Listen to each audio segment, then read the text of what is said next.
Sinak. Good day sa lahat ng inyong mga solid Sindak Short Stories listener. Tawagin niyo na lamang po ako sa pangalang Jack. Ang sumusunod na pangyayari ay naganap nung ako pa po ay grade 10 student.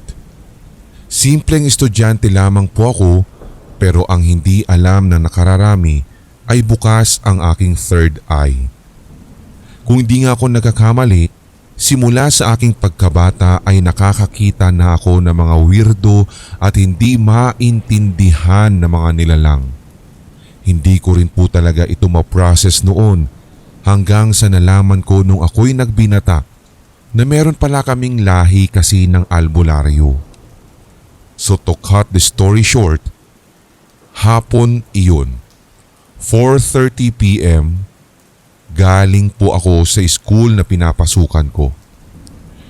Malakas ang ulan nun kaya dumating na po ang oras na uwian na pero hindi pa po ako nakakaalis sa eskwelahan.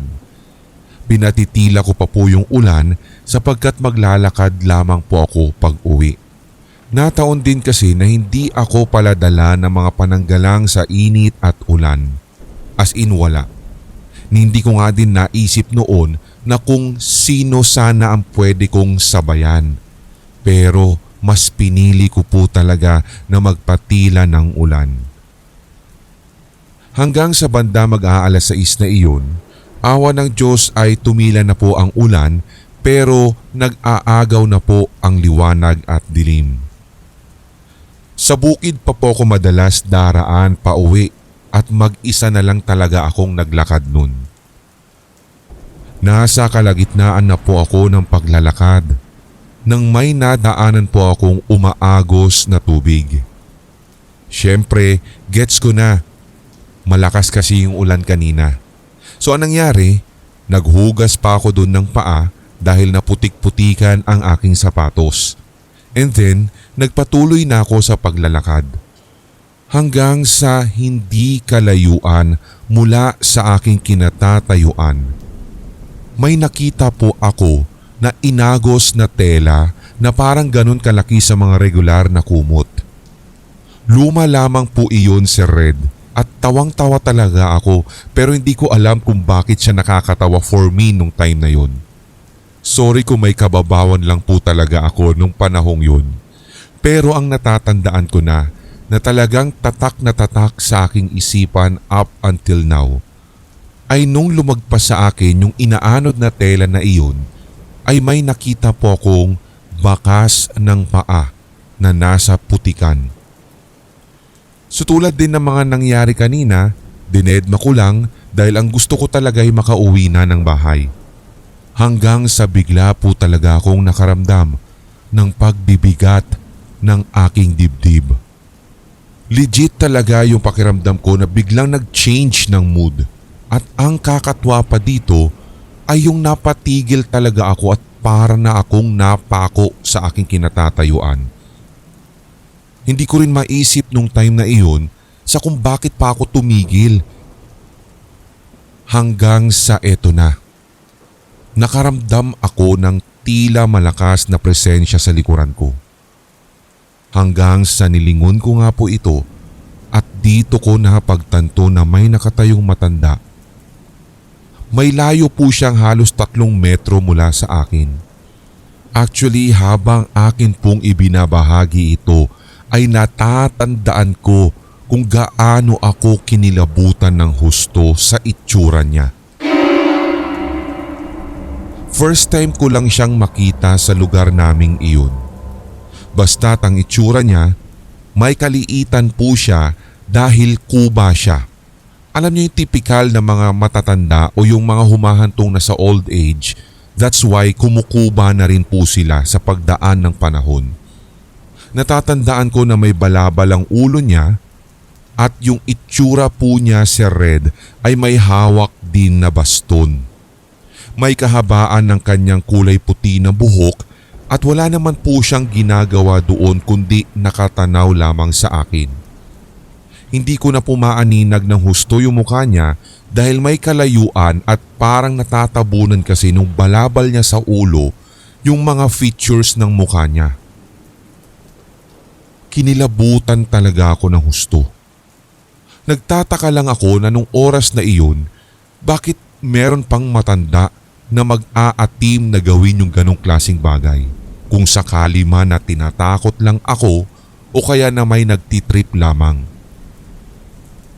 Nagdasal ako ng medyo mahina talaga, Sir Red, at hindi ko na matandaan kung ano yung inusal ko. Hanggang sa napapikit na lamang ako at huminga ako ng malalim. Pagkatapos ay sinabihan ko ang aking isipan na kailangan ko nang makauwi kaya bilisan ko na sana ang paglalakad. Ewan ko ba kung bakit ko na naman nilingon matapos ang halos ilang hakbang mula sa aking kinatatayuan kanina. Ang pinagtatakhan ko lamang po doon sa matanda ay parang lumalapit din siya sa akin. Yung tungkod pa rin po niya ay hawak pa rin niya hanggang sa walang ano-ano ay tumakbo po siya ng mabilis at patungo na sa direksyon ko. So habang papalapit siya ng papalapit, doon ko napansin, Sir Red, na yung suot-suot niya ay yung lumang tela na inaanod kanina na tinawanan ko pa. Nakita ko rin na hindi pala nakasayad ang kanyang mga paa sa lupa. Doon talaga ay namutla ako na para bang nilisan ako ng aking sariling dugo. Hanggang sa eto na, papalapit na siya ng papalapit at sumigaw na lamang po ako ng ubod lakas at nagtakip pa ng aking mga mata gamit ang aking mga kamay. Hanggang sa nakabuelo na ako ng tuluyan at maging ako ay tumakbo na po ng pagkabilis-bilis at pinilit ko po talaga na hindi madulas. Diretso lang ako sa pagtakbo habang nililingon ko pa rin naman ang aking likuran pero talagang papalapit po siya ng papalapit. Hanggang sa ang pinakahuling paglingon ko sa kanya ay parang may 10 steps na lang ang layo niya sa akin. Hanggang sa nadinig ko na nga ang kanyang nakakaasar na pagtawa. Parang nga pong tawa ng mangkukulam yung nadidinig ko. Hanggang sa bigla ay matanaw ko na ang isang kuliglig. Mabagal lamang po ang pagtakbo nito at narealize ko na ang nagmamaneho ng kuliglig ay yung kapatid ng lolo ko na si Lolo Mario. Bigla-bigla ay sinigawan ko po siya at mabuti na lang talaga, Sir Red, ay nalingon niya ako habang humahangos papalapit sa kanya. Sumisigaw ako at humihingi ng tulong hanggang sa preneno o itinigil niya ang kanyang minamanehong kuliglig. Sinabi ko sa kanya na may humahabol sa akin na matandang babae at hinatak niya agad ang kanyang itak sa bewang. Humarap siya sa akin at sabi niya, "Nasaan? Nasaan na yung matanda?" At doon ko na-realize na wala naman nang humahabol sa akin. As in, bigla pong nawala yung matanda na ang lapit-lapit na kanina pa sa akin. Pinasakay na lamang po niya ako sa kuliglig. Kwento ko ang lahat ng detalye. Lahat-lahat. At dito nga sinabi ni Lolo Mario na maaaring ang na-encounter ko daw ay yung tinatawag nilang lupi bakit. So pumasok sa isip ko na parang nadinig ko na ang kwento tungkol dito. Ang naturang term kasi, Sir Red, tulad ng mga kinikwento sa amin ng mga matatanda, isa daw itong matanda na nakabaston at nagpapakita pagkatapos ng malakas na ulan. At kung may umaagos daw na tubig, may makikita ka nga daw na lumang tela na tila inaanod.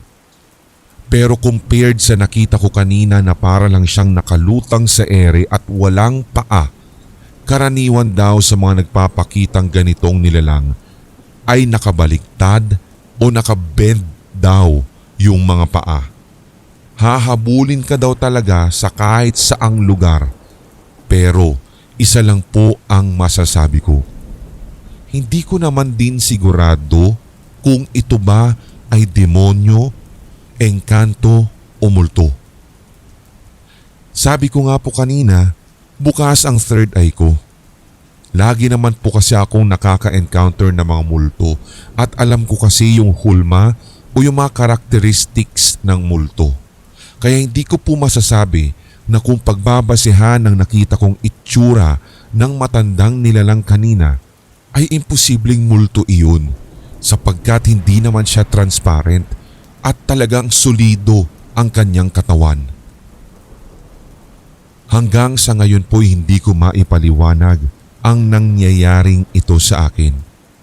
Actually, hindi lamang po yung first time na na-encounter ko yung matanda.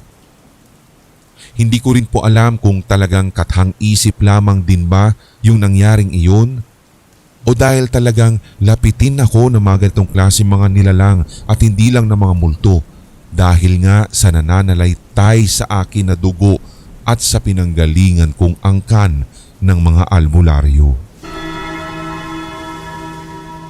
Maraming salamat Sir Red sa pagbabasa ng kwento kong ito.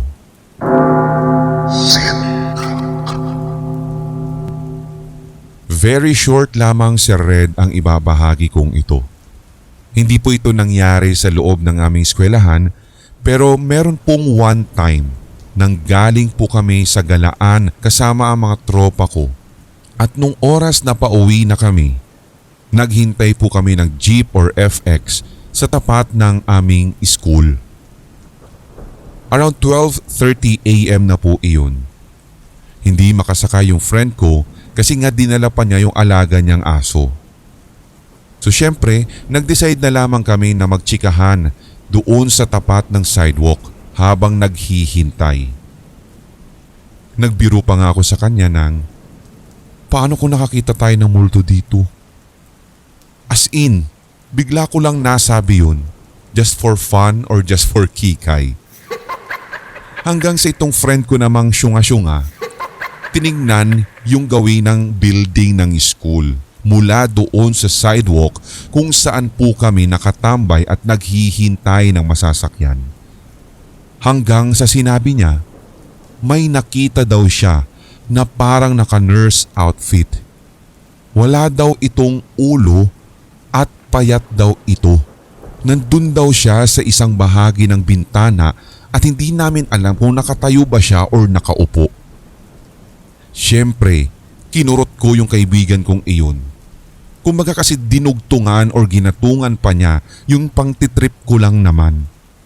Pero Sir Red, believe me or not, nung tinignan ko rin yung tinuturo ng aking kaibigan, nakita ko rin talaga yung same figure na sinasabi ng aking kaibigan. Sa aking pagkakatingin sa kanya, yung buhok niya, Sir Red, ay maigsi lamang pero nakakalat sa kanyang mukha. Kumbaga, imagine seeing someone from a window na nakuupo sa class but all you can see is their back. Ang sabi ko, gago? Night classes? Alas 12 pasado na. At tinuro muli ng aking kaibigan yung nakita naming nurse. Gago, totoo nga. Imposible namang meron pang estudyante dyan. Sabi ng kaibigan ko. So habang hindi pa nakakasakay si friend, sinabi ko sa kanya na, tangina, maglakad na lang tayo. Walang imikan, as in, dahan-dahan kaming umalis doon sa sidewalk malapit sa eskwelahan. Kumbaga nag-usap na lamang kami sa pamamagitan ng telepathy na maglakad na lamang kami hanggang sa kung saan kami maaabutan ng sasakyan na pwedeng masakyan pa uwi. Hanggang sa bigla na nga sa hindi pa kalayuan mula sa aming pinanggalingan ay merong dumating na jeep. Pinauna ko nang sumakay ang aking kaibigan since hindi naman din kami pareho ng sasakyan at pareho ng uuwian. Nang makasakay na siya, wala pa rin kaming imikan pero nagtitigan na lang kami na as if wag na lang naming pag-usapan to. Yun bang parang wag na lamang din namin masyadong pahabain dahil kung totoo man o hindi, kung multo man iyon o hindi, bahala na si Batman. Nang makalayo na nga ang jeep na sinakyan ng aking kaibigan, ay ako naman ang sudden na nag-stop at maghihintay din ng sakayan pa uwi sa kung saan kami naglakad na hindi naman kalayuan sa aming eskwelahan. From there, Sir Red, sinubukan ko pa na mag-take ng glance doon sa bintanang iyon, pero by this time, wala na po yung figura. Hanggang ngayon, hindi namin pinag-uusapan ng kaibigan ko yung nangyari. Hindi ko rin alam kung nag-manifest itong multo dahil sa sinabi ko na paano kaya kapag makakita kami ng multo. Si Lord naman ay masyadong mapaglaro, pinakitaan nga kami ng isa.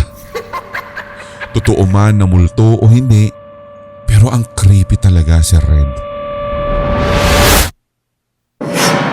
Mga kasindak, ibahagi ang iyong kasindak-sindak na karanasan sa ating email sindakstories2008@gmail.com o di kaya'y i-private message sa ating Facebook page Hilakbot TV Pinoy Horror Stories. Aabangan namin yan, kasindak. Tuloy-tuloy ang kwentuhan at takutan sa ating side channel Hilakbot TV. Mag-subscribe at i-hit ang notification bell para maging updated ka sa mga nakakahilakbot na kwentong aswang, multo, maligno at iba pa. Suportahan ang Pinoy Horror Community sa YouTube.